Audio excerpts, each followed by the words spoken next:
오늘 열왕기하 5장 말씀은 아람 왕의 군대 장관인 이 나하만이 하나님이 어떠한 분이신지를 알게 되는 내용입니다. 오늘 본문 먼저 7절을 보면 이스라엘 왕이 아람 왕의 편지를 받고 어쩔 줄 몰라 하며 자신의 옷을 찢고 있는 모습이 보입니다.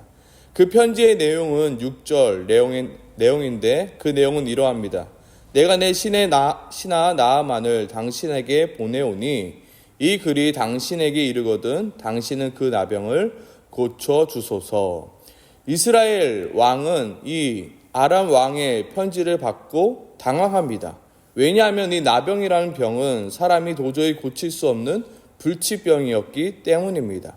아니 자신들도 못 고치는 이 병을 가지고 나에게 고쳐달라라고 말하니 황당한 것입니다. 그래서 이스라엘 왕은 이렇게 고백합니다. 7절입니다.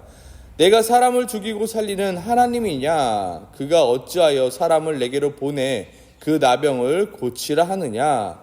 너희는 깊이 생각하고 저 왕이 틈을 타서 나와 더불어 시비하려 함인 줄 알라 하니라. 지금 이스라엘 왕이 아람 왕의 편지를 받고 어찌할 바를 몰라 괴로워하고 있을 때 그 소식을 누가 듣게 됩니까? 바로 엘리사 선지자가 듣게 됩니다. 그래서 사람을 보내어 아람 왕의 편지를 들고 온 나하만을 자신에게 보내라 말합니다. 8절 말씀입니다. 하나님의 사람 엘리사가 이스라엘 왕이 자기의 옷을 찢었다 함을 듣고 왕에게 보내 이르되 왕이 어찌하여 옷을 찢었나이까? 그 사람을 내게 오게 하소서. 그가 이스라엘 중에 선지자가 있는 줄을 알리로다 하니라. 지금 엘리사는 먼저 이스라엘 왕을 꾸짖고 있는 것입니다. 아니 그런 일이 생기면 당장 하나님 앞에 나와 기도할 것이지 옷은 왜 찢고 있습니까? 이는 마치 열왕기하 1장에 나왔던 그 아하시아 왕에게 외쳤던 엘리야의 꾸짖음과 같은 꾸짖음이었습니다. 아하시아 왕은 어떻게 하였습니까? 자신이 지금 병이 낫게 될지 어떻게 될지 누구에게 묻습니까? 하나님에게 묻는 것이 아니라 에그론의 신 바알세불에게 물을 때 엘리야 선지자는 이렇게 말합니다. 이스라엘에 하나님이 없어서 너희가 에그론의 신 바알세불에게 물으러 가느냐? 너희에게 하나님이 없느냐? 너희에게 하나님이 있는데 왜 에그론의 신 바알세불에게 물으러 가느냐라고 꾸짖는 것처럼 너희에게 지금 하나님이 없느냐? 근데 왜 너는 하나님 앞에 나와 기도하지 않고 지금 너의 옷을 찢고 있느냐? 너는 지금 당장 하나님 앞에 나와 외치라라고 이야기하고 있는 것입니다. 우리도 이러할 때가 참으로 많이 있습니다. 나의 삶에 문제가 생겼을 때 우리는 가장 먼저 찾아야 할 것이 하나님에도 불구하고 하나님을 찾지 않을 때가 참으로 많습니다. 왜냐하면 우리는 모든 문제가 하나님께 있음에도 불구하고 다른 것을 찾습니다. 정말로 하나님 앞에 나아가야 되는데 다른 것을 의지할 때가 많이 있다는 것입니다. 우리는 하나님 앞에 나아가는 하나님에게 답을 얻는 훈련을 할 필요가 있습니다. 우리는 죄인이라 내 삶에 역사하시는 하나님을 잊어버린 채 살아갈 때가 많습니다. 그리하여 내 삶에 문제가 생겼을 때 하나님이 아닌 다른 것들을 찾습니다. 그러다 이것도 안 되고 저것도 안 되면 가장 나중에 찾는 것이 하나님이 되어버릴 때가 있습니다. 우리는 세상에서 그 답을 물어보고 세상에서 그 답을 찾으려 하기 전에 먼저 하나님께 그 답을 찾으려 노력하는 그 훈련이 필요합니다. 처음에는 답답합니다. 처음에는 우리 마음 가운데 의심이 들고 눈앞에 보여지는 것이 없기에 불안합니다. 하지만 계속해서 하나님 앞에 나아가 그 답을 찾으려 노력하고 또 노력해야 됩니다. 그리고 하나님의 은혜로 그 문제들을 해결해 감으로 우리는 계속해서 그 하나님의 은혜를 경험해 갈 필요가 있습니다. 우리의 믿음의 선배들은 어떻습니까? 어떠한 내 삶에 문제가 생길 때 가장 먼저 하는 게 금식 기도였습니다. 그리고 그래도 안 되면 어떻게 합니까? 철야 기도로 밤을 새워 기도합니다. 그래도 안 되면 어떻게 합니까? 나무 뿌리라도 붙잡고 기도해야지라며 산기도를 하기 시작합니다. 그래도 안 되면 어떻게 합니까? 기도원에 가서 하나님이 응답해 주실 때까지 내가 기도하겠노라고 기도원에 올라갔던 것이 어떻게 보면 우리의 믿음의 선배들의 기도의 생활이었습니다. 그러나 요즘 우리는 그 기도의 씨름이 사라져 버렸습니다.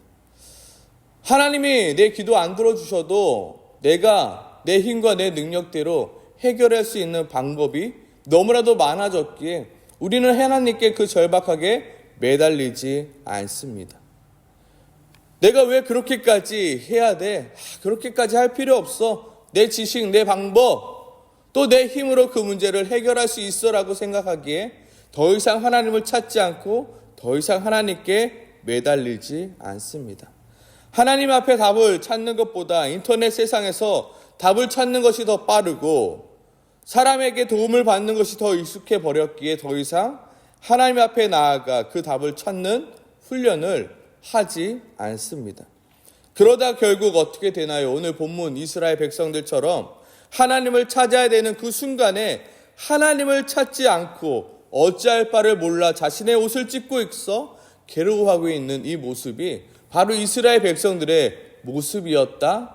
오늘 성경은 우리들에게 가르쳐 주고 있습니다. 오늘 본문 8절 속 그가 이스라엘 중에 선지자가 있는 줄을 알리다에서 그는 바로 나아만 장군을 가리키는 말이지만 하지만 이는 하나님의 선지자인 엘리사를 찾지 않고 있었던 그 이스라엘 백성들, 그 이스라엘의 왕을 가리키는 말이며 또한 이스라엘 백성들을 가리키는 말입니다.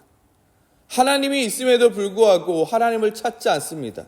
그 능력이 하나님이 있음에도 불구하고 하나님께 부르짖지 않고 있는 그 이스라엘 백성들과 그 이스라엘의 왕들에게 어찌 너희에게 하나님이 있음에도 불구하고 하나님을 찾지 않고 있느냐 꾸짖고 계신 것입니다.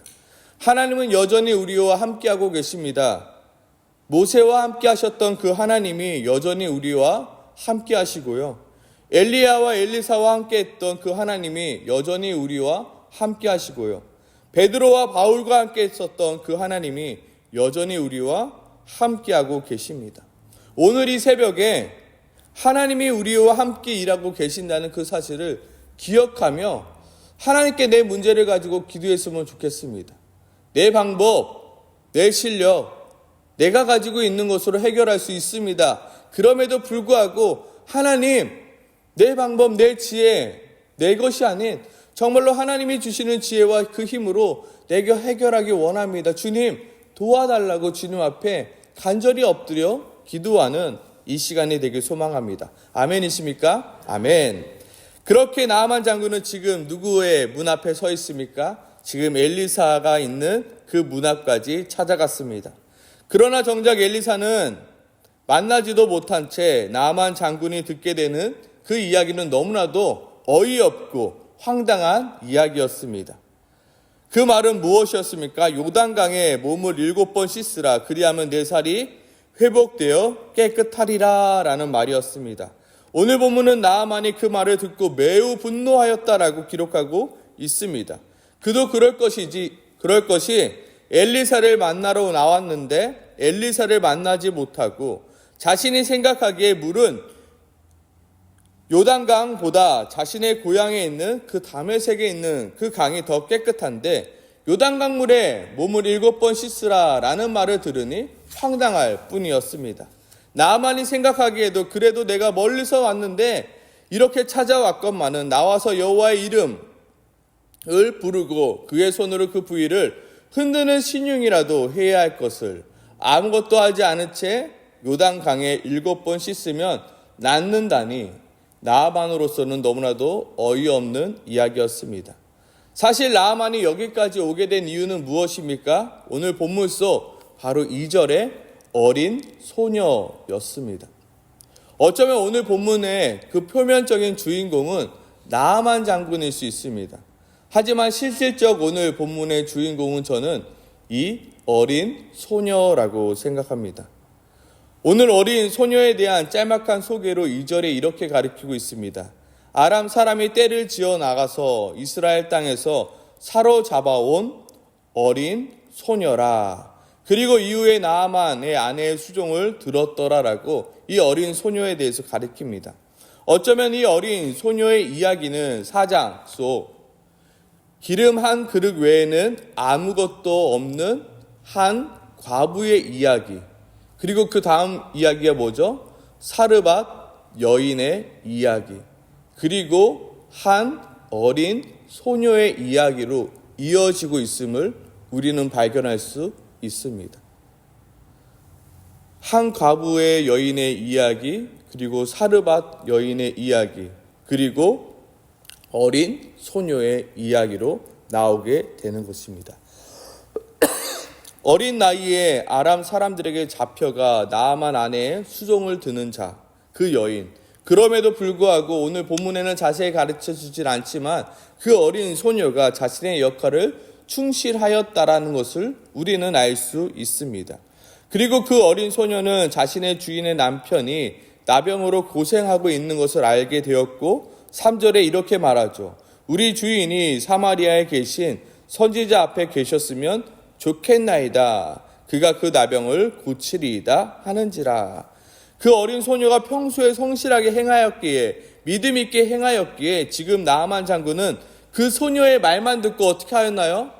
자신의 왕 앞에 나아가서 그 소녀의 이야기를 합니다. 그리고 그 소녀의 이야기만 듣고 왕은 어떻게 합니까? 이스라엘 왕에게 편지까지 쓰게 되는 지경에 이른 것입니다. 그리고 이후에 나아만 장군이 자신의 나병이 낫게 되므로 내일 본문인 15절에 이렇게 말하고 있는데요. 내가 이제 이스라엘 외에는 온 천하에 신이 없는 줄 알게 되었노라 라고 고백합니다. 누구 때문에요? 한 어린 소녀의 말 한마디에 그가 자신의 왕을 찾아갔고 그 왕은 이스라엘 왕에게 편지를 썼고 그 나아만 장군은 그 어린 한 소녀의 말로 인하여 엘리사 앞에 나아갔고 결국 그 한 소녀의 말로 인하여 그 나아만 장군이 이스라엘 하나님 외에는 다른 신이 없다는 것을 고백하게 되었고요. 나아만 장군이 다시금 아람에 가서 어떻게 되었나요? 그 아람의 모든 사람들조차도 하나님 외에는 다른 신이 없음을, 하나님이 정말로 두려운 신임을 깨닫게 된다는 것입니다. 나중에 보면 이 아람과 이스라엘 전쟁이 있습니다. 그때 이 아람 군대가 하나님을 두려워하면서요, 또한 하나님의 선지자인 엘리사를 두려워하는 장면이 나오게 됩니다. 바로 그 연결되는 부분이 오늘 본문의 내용인 것입니다. 한 소녀를 통하여, 어린 한 소녀가 나아만 장군의 아내에게 우리 주인이 사마리아에 계신 선지자 앞에 계셨으면 좋겠나이다. 저는 이 말이 처음에는 이해되지 않았습니다. 왜냐하면 이 어린 소녀의 마음이 얼마나 분하고 두려워하며 또한 불평과 복수심에 놓여 있었겠습니까? 어린 나이에 자신의 집에서 사로잡혀 왔습니다.